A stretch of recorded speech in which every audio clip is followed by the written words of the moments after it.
Hello, everyone. My name is Dr. Vasant Venugopal. I'm a trained radiologist. I currently serve as a professor at the School of AI at Amrita Hospital in New Delhi. Uh, Given my radiology background, today I'm going to talk about how the field of radiology is being revolutionized with the new technological advancements. I'm going to talk about the traditional CNNs, the foundation models, and the vision language models, and how they are impacting radiology.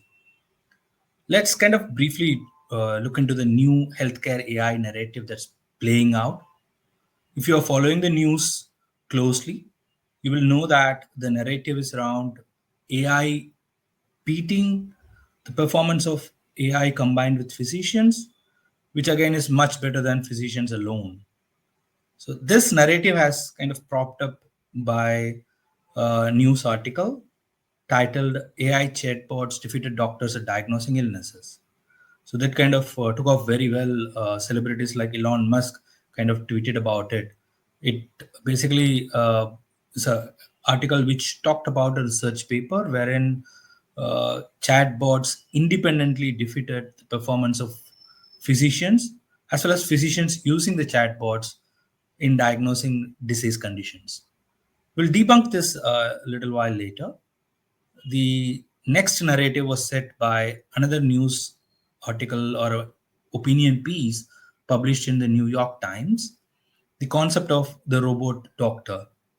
So the idea here is basically that AI independently is performing much better than physicians. In fact, physicians assisted by AIs are bringing down the performance of AI. So the future here is about not AI assisting physicians, but there is a division of labor between AI and physicians. AI doing set of jobs which it is good at, and physicians doing the another set of jobs which they are good at. So the implicit message here is AI alone is simply better. Now, the in fact last month the first ever autonomous AI application have been approved for clinical use in European Union. So it's a class 3 CE marking, which is the first AI application. This by a application called DERM, which is a skin cancer diagnostic application. We only know in future how this turns out, but there's a lot of interest around the autonomous AI applications in clinical settings. Now, having set this new narrative, I also want to take you down briefly the memory lane to a historical perspective of how AI started, how they have been kind of faring in the past. The first ever AI system, in fact, the published AI system that was introduced in clinics was a system called Mycin. It was created at Stanford University in mid 1970s. It's a kind of very simple application. It's a flow chart based application wherein, based on set of 600 rules, based on the findings and symptoms that you feed in, the system will be able to diagnose the infection and also recommend some kind of treatment. It followed a decision tree model. It worked really well. In fact, it was at that point of time again performed better than many physicians, but the tool was never used clinically. There were several reasons that were said for the failure of clinical application of mycin, but one of the few reasons that we can think about in hindsight is because of the complexity of medical decision making. There was thought to be a simple decision making rule played against it. Also, there was the challenge of integrating these applications that runs still even in modern times. So, to also understand why mycin failed, we also need to understand the several tasks physician do. So, if you think of a doctor, be it a radiologist or any general physician, if you think of the type of task they do, you can split them broadly into two categories: perceptual and cognitive task. So you go to a physician or a radiologist looking at an image, looking at the patterns in the image, finding out different types of patterns in the image is perception. Now, once they have identified different components and patterns in the image, putting together these findings and combining this with the clinical presentation and going to diagnosis of the patient is cognition. What Mycin was trying to do at that point of time was it was trying to automate the cognitive task, which was not found to be very valuable at that point of time. Perception was still considered to be a hard task and time taking task. That's where the new recently introduced CNNs performed really good. The convolutional neural networks were really good at human like perceptions. So that's why they took off really well. Apart from these broad perception, cognitive decision making, physicians also do a couple of other tasks, which includes contextual understanding. Now, as I said, you identify a pattern, you put together a set of rules, and now, based on the clinical context, you have to narrow down the patient's condition into a couple of differential diagnoses. And based on new information that you derive from lab or from patient history, you need to modify your earlier diagnosis. That comes under the group of adaptive reasoning. Now, there could be several scenarios in which there's not a particular diagnosis that you can arrive at. It's a complex, mixed bag of scenarios. That's when the human judgment, or simply put, intuition, comes into play, and the uncertainty is addressed using the human intuition. And finally, communicating all these findings back to either the patient or the patient attenders or to other referring clinicians is a part of the physician tasks. Now, in the earlier times, there were only tools that are able to either automate the perception task, the CNNs, or the cognition tasks, the rule-based engines. Now, what has happened is with the introductions of new architectures, new technological capabilities, each of these different tasks can be automated or made better. As I said earlier, the perceptual expertise is reproduced by convolutional neural networks. The cognitive decision making, while earlier it was uh, kind of addressed by rule based engines, the new age foundation models kind of take up this task really well. The contextual understanding, wherein putting together the image information, the clinical information, lab information, is done by now can be automated using the vision language models. The adaptive reasoning is the likes or the dislikes you give to the chat GPT responses. It's called reinforcement. That's kind of is also taking off well. Uncertainty is a underexplored area in AI, but now concepts around Bayesian AI and uncertainty evaluation metrics are coming up really good, and they will be able to kind of take up some of those human intuition like tasks in the future. Finally, the task of communicating the different findings to the clinicians and patients, as you know, is now being completely kind of taken up by virtual chatbots, AI scribes, or other large language model based agents. So radiology kind of stands as a microcosm for the broader healthcare AI revolution. It's undergoing a very profound transformation as we speak. The convolutional neural networks, which have been running the show for the past 6-7 years, is now giving way to the foundation models and the vision language models. I also want to touch base on the evolution of AI in radiology. All of these shows started with AlexNet winning the ImageNet competition in 2012. Many of you already know this history. When the deep learning was first used in the ImageNet competition, it kind of jumped performance. The classification performance jumped from mid 70s to mid 80s, and around I think 2015 was when it performed the human performance. That was around the same time when the deep learning AI paper was published.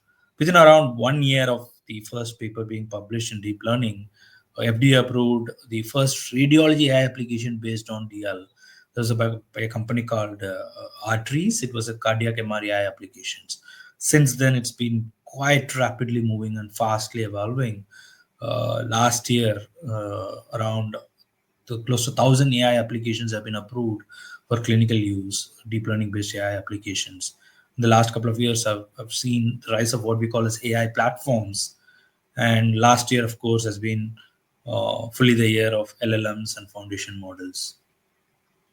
Current state today, as we speak, as I said, more than 700 radiology AI applications are approved by FDA. There are 1,000 applications based on deep learning. Out of them, 700 plus are radiology specific applications. Close to 80 discrete use cases or application types are available now, which can be addressed using AI applications. More than 300 AI companies are working in this space. And as I said, aggregator platforms are coming up quite fast and rapidly. So this is a collage that's very popular in the radiology AI ecosystem. It's put together a few of the AI companies that are working in this space of building radiology AI applications. You can see how much crowded the space is.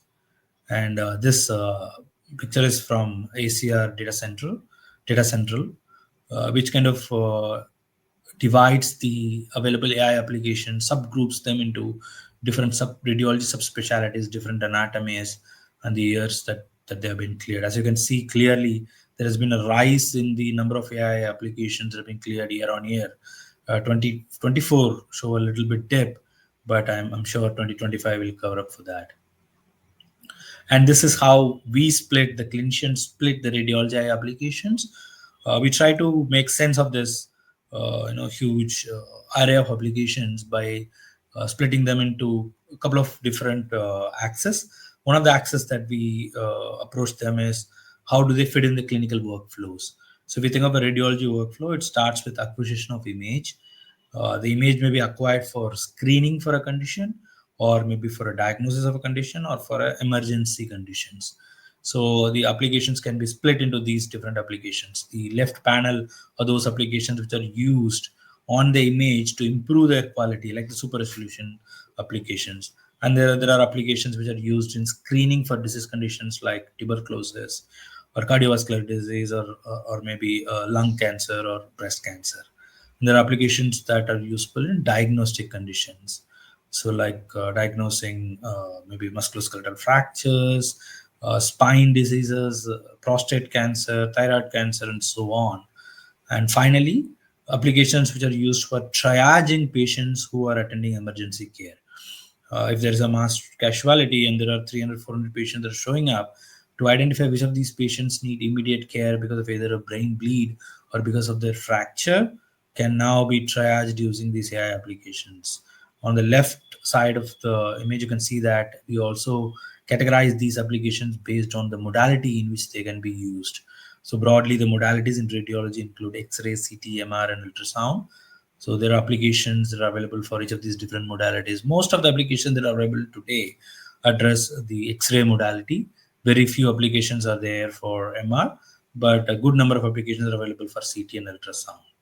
So as you can see, this is the broad category that you have. So far, what you have seen is the classification models, the image prediction models that are built using convolutional neural networks. As you can see in the last slide, each of these niche applications, for example, diagnosis of a chest X-ray TB, is a company building one application. Diagnosis of lung cancer on lung CT scan on one application built by one company. Similarly, any other finding on a CT scan is built by a different company. So these are very specific task-based classification models which are built on CNNs. What has happened in the past 2 years is the rise of the foundation models have changed this approach quite drastically.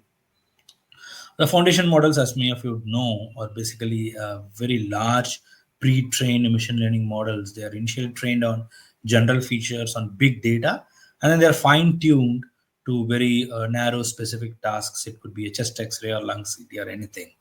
So those are the foundation models, and the broad differentiation between the CNNs and foundation models is listed here. I want to focus on a couple of them. The first is the CNN-based models requires a very specific label data set. For example, if you're building a chest X-ray tuberculosis model, you need chest X-rays with tuberculosis, probably with bounding boxes of those lesions. Whereas foundation models are initially pre-trained on diverse images, not even chest X-rays. It could be general images, maybe cats, dogs, cars, anything. And then they are fine-tuned for chest X-ray or very specific applications. The need for labeled data set is drastically reduced with the use of the foundation models. At the architectural level, the foundation models are based on transformer-based architectures, whereas the neural networks are based on, of course, neural networks. One challenge with the foundation models is that, one of the issues with physicians adopting AI applications is their trustworthiness.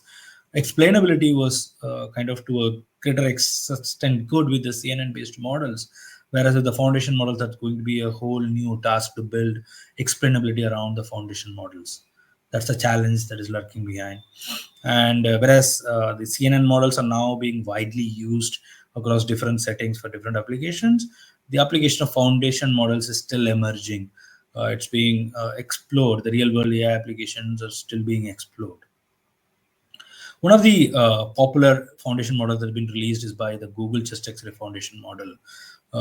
So the idea of Google releasing this is anyone with a small amount of labeled data set, any hospital, any clinic can fine tune using this foundation model and start using the AI applications built on their own data set. So, as I said earlier, while the traditional models are built ground up on labeled data set, the foundation models like the Google Structured Foundation come with a foundation, and on top of it, you just need a small data set to fine tune it to your own application. So this is how the workflow. They recommend preparing your own data set, generate some embeddings for those data sets using the Just X-ray Foundation model, give some labels to the data set, and then you can fine tune this foundation model for your own labeled use case and start using it. Coming to the vision language models, like as the term goes, vision language models are those models which can combine the images and the language to understand and generate insights, right? Whereas CNNs focused very specifically on images, and the large language models like focus very specifically on text. Vision language models combine both of them. One of the common example is the GPT-4 for V is a vision language model. In medical applications, MedPalm, M, and Flamingo are those vision language models that are being talked about a lot. But to just again differentiate here, foundation models are just large-scale AI models trained on huge amounts of data. Multimodal foundation models are those models which are trained on different types of data. It could be image, text, audio, video, all those kind of data sets. Vision language models are a specific type of multimodal foundation models which integrates vision and text information to generate insights. This is very relevant for radiology because radiology is a combination of images and text. One of the very commonest vision language model architecture that we used is again released by Google. It's called Polygemma. The idea behind this is this architecture can take in an image and using an image encoder, convert that image into a projection which aligns with the text input. Now, simultaneously, you can take the reports of the same patient or the same study or maybe some other clinical information and convert those also into tokens. Now you have tokens from images and tokens from text aligned together. Now using a large language model, which is Gemma in this case, this entire tokens can be, analyzed to generate insights that you need. It could be insights around the disease conditions, insights around prognosis, or whatever insights you want. This popular architecture is, in fact, was used for building chest X-ray models. This Polygemma CXR is a multimodal TB chest X-ray AI model, which again use SIGLIP to convert those images in using linear projection into a token. And whatever questions that are being asked on that image is again tokenized. And based on where these tokens lie each together, there is a decoder which can convert those information into answers to address those questions. The other popular vision language model that's used in radiology is LAVA, large language and vision assistant. This also works very similar. I think this is released by researchers from Microsoft. It also uses an image encoder which converts the image into a linear projection to align with the text-based tokens, and all these vision, image, and text tokens are aligned into a single pool, and that can be kind of again analyzed for whatever insights you need. It can be used to generate complete reports. It can be used to answer any questions that you have on the patient or the disease condition that are questioned. One of the difficult tasks is to validate these vision language models. This paper published, in European Radiology, uh, talks about a framework to evaluate the vision language models. One of the framework is based on the generated report and the original report. You can convert them using some kind of a expert labelers or manual labeling, and estimate the F1 scores between these two labels. Or it's also possible to extract pathological labels directly from the CXR lava, and you can compare those labels with the ground truth tables to estimate the performance scores. So, and finally, as I said, different tasks of physicians are taken up by different technology architectures. The communication, which is a big piece of a physician task, is now made possible with the use of multi-agentic workflows. You know, everyone, we have been hearing a lot about agents and multi-agentic workflows. Just to simply put, while models are limited to what is available in the training data, agents can connect to external environment and go beyond what they have been trained, right? So the simple architecture, which was again described in a white paper released by Google, is that agent is nothing but a combination of model plus model-based reasoning and planning, and some kind of goals and instructions with tools to hold short-term and long-term memory, with effective tools to communicate with an external environment. The external environment could be a rack from your reports, or it could be an internet source or anything. So that's an agent, a model combined with the reasoning and tools to connect to an external environment. Now, as I said earlier, in a radiology workflow, there are several steps. The patient comes in, a scan is acquired, the scan is then prioritized, the radiologist reads those scans, generates a report, and then correlates with the lab reports, and then communicates it to a physician. Each of these individual steps in a radiology workflow is filled with inefficiencies. Now, with the help of multi-agentic workflows, the future is looking bright, wherein several agents which are communicating, which either are working in sync with each other, can completely, radically, in fact, transform the inefficiencies in the radiology workflow. And that's the promise. In fact, if you take those multi-agentic workflows, they can cut across different departments, right? This clinical agentic workflow might be very specific for radiology, but if you look at the research, operational, educational workflow, they can cut across different disciplines. Finally, all of this is hype or hope is one pertinent question that comes up to any clinician who's looking at these papers, because the technology landscape is changing so rapidly.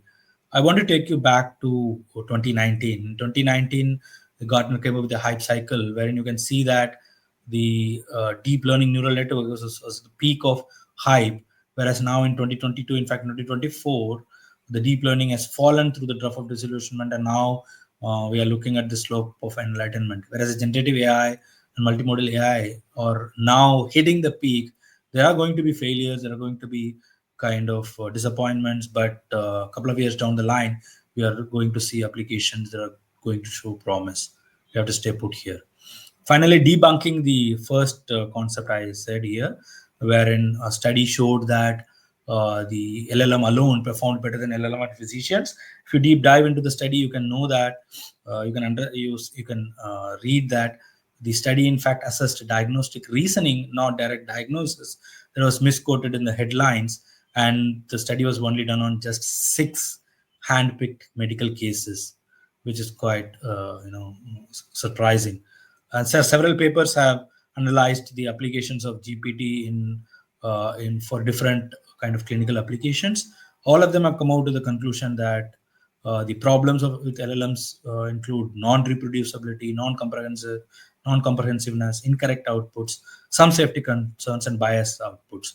All of these output limitations are very real, and we need to address them before making real clinical use case. Robust validation is indispensable. That's the key to make build trust and make them valuable. We have worked a lot in validating deep learning based AI applications. We hope to work in bringing them to the generative AI applications also. The final piece before building any AI application, it's very important to kind of foresee how they will fit into the clinical workflows. Because building an AI application which will stand outside or external to the clinical workflow, it's not going to get adopted. It needs to be built in considering the workflows in mind. So the key takeaways for my talk today are the foundation models and VLMs are going to the next frontier in radiology AI. They enhance the interpretability, generalization, and multimodal integration. Challenges do exist, but can be overcome with collaboration research. And the future of radiology AI is multimodal. Thank you so much. I hope you enjoy the rest of the sessions.